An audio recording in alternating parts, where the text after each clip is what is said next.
Prize Picks. Do you see it? Isn't it cool? You guys aren't impressed? All right. Anyway, let you guys know about Prize Picks.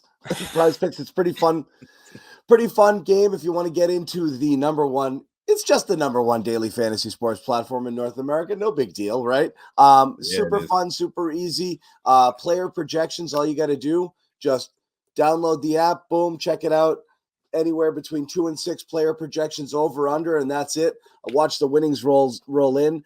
Good time to get started with this. It's not football season, obviously, but you do have a lot of action with the NBA playoffs, NCAA tournament about to get underway, and that's a lot of fun. So it's the best way to get in on the action. You can win up to 100 times your money on Prize Picks with as little as 4 correct picks. All you have to do is go in and download that app. Use the code CLNS. That's super important. Use the code CLNS. And your initial deposit can get matched up to $100. That's instant. You don't have to wait for it at all. As soon as you put your deposit in, bing, you get those bonus bucks, $100 right there in your account, and you get to play around with that and do whatever you want. Once again, download that app. Use code CLNS on your first deposit right now. So, hey, guys, we're back. Yeah, the Tatum thing, I think, is just something we're watching because – you've seen him go into this little weird, odd spiral, and you want to see him snap out of it, and there's plenty of time to do that. Other things from tonight that you guys liked that you wanted to talk about? Again, we talked about Brown's aggressiveness. It's interesting, right? It's almost like, and I've said this before, it's like, do you get stretches where Tatum and Brown are both playing their best brand of basketball, or does it feel like it's one up, one down? And at different times, yeah, of course, there's been overlap. I mean, they've won friggin' 50 games this year. They're obviously doing something right, and you get a lot of those. Both guys hit 30 games, which everybody loves so much.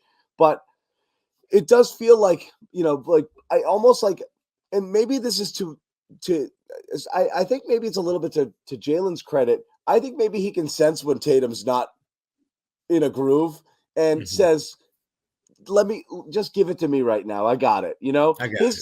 His level of aggression these last few games, especially when Tatum's been kind of on the down, has been really noticeable, almost to like a, hey buddy, chill out. We don't want you to get hurt sort of way. But he's playing like with a, like a playoff snarl right now. And it's almost like, all right, I'm not effing around. If you're not feeling it right now, someone's got to do this. It might as well be me.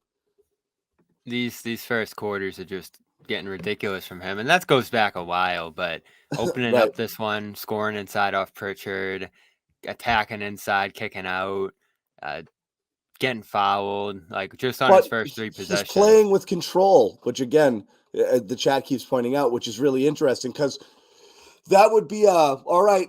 He's going to do it, but when. There's turnovers and there's weird stuff that happens when Jaylen tries to do too much. He's actually not doing that right now. He's much more in control while also being insanely aggressive. Mm-hmm.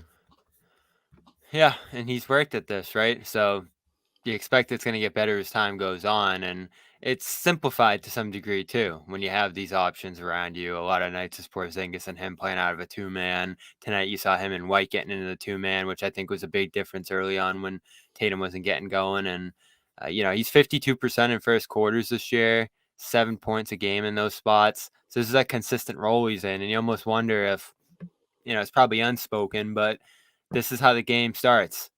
Brown's able to attack backside. Tatum's able to ease into the game a little bit.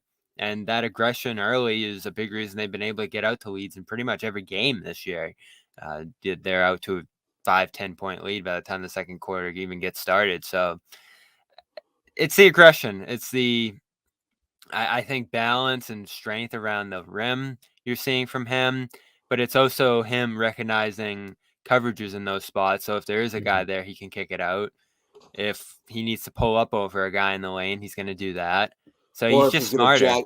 Jack 8-3. He might have forced a few threes tonight, but so be it. Yeah. And that's just the offense. But I think he's just become a smarter player. There's no doubt about it, and that's through the repetitions. You see the drills he's doing, you see the opportunities he's been given, and credit to him, he's wanted to be in those positions. I do think the offense stalled a little bit. I want to say in the third quarter when Tatum was off and he was on leading, and that's always been a problem to some degree with them. And with his game there at the point of attack, the doubles started coming his way. One set he got into a little too slow, and they were able to rotate out to a bunch of guys. I think that was around the time Portland went on that 15-5 run. But, you get Tatum back out there, and when they're on the floor at the same time, they're able to fill those roles together. Facts, my dog. Oh, I knew it was coming. Oh, so Sherrod wasn't listening to shit. No, I was listening. I just wanted to feel Jimmy be here with us when he can't. Oh, got you. Yeah. So he dropped at least like 2 of those this show. That's true. Right. Yeah. I can. The chat was all over Jimmy's all over when Jimmy stopped paying attention. Is like facts, my dog, incoming from Jimmy in 3, 2. You can see it. Well, no, Jimmy will straight up do one of these sometimes. Just be like, yeah. So everyone's like, okay, he's not listening. And then he's nodding his head, and then like 2-3 minutes later, he's just like, facts, my dog. Throwing up. Go ahead, Bobby. Speaking of Jimmy, I am gonna fire back at him again because he keeps saying you're not going to see Jaylen on All NBA this year. I'm standing by it. I think he will be there when the time comes, especially with this role he's on. I was surprised he said push. He's making a push, and it's easy for a Celtics fan to be like, of course he's going to make it.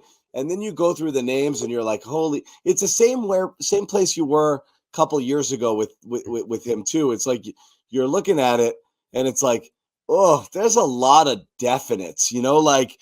There's a new guy that's probably in that definite conversation named Dame Lillard. Yeah. He's rising up now too. So there's almost like 12, 13 automatics, and you're like, oh, there's no way that guy's out. And then you realize he's fighting with like 10, 12, 13, 15 other guys. I do believe late push, the way he's been playing of late, and the Celtics record helps a ton here because you can live with reduced stats when you're on a super team, because it's like, well, of course you had to score less. It'd be ridiculous if you were still putting up, if you had 2 guys scoring 60 points a game with this much talent around you. That's just silly. So people will forgive that, but his overall play has increased where I think he's in the convo. He's far from a lock though. Yeah. No, it's not going to be a lock. I don't think he's a lock last year either. And then, you get some help with injuries. There's a big finishing stretch from him too that made it a slam dunk. And that's what he's going to need this year. And he's on that stretch right now. Same thing happened last year, but this is even better, right? Yeah. And he's on that stretch right now. I think you're going to see Halliburton eliminated because of games. I want to say Mitchell's right there now to being eliminated. So that's going to make a big difference. Going to cut some guys out too. That's going to make a big difference for sure. A couple updates tonight. The Cavaliers lose again, obviously playing. Oh, KD destroyed them. Without Mitchell, that's not going great for them. Donovan's on my fantasy team. Driving me nuts. Get ready for Thursday. Booker's back. Durant's rolling. It's going to be a good game. Yeah. That should be good. Celtics should be fully loaded as well. It is 8.5 now over the Bucks, 9 in the loss column. Cavaliers slipping further and further away. Not like any of this matters. This is a foregone conclusion as far as this goes with the season.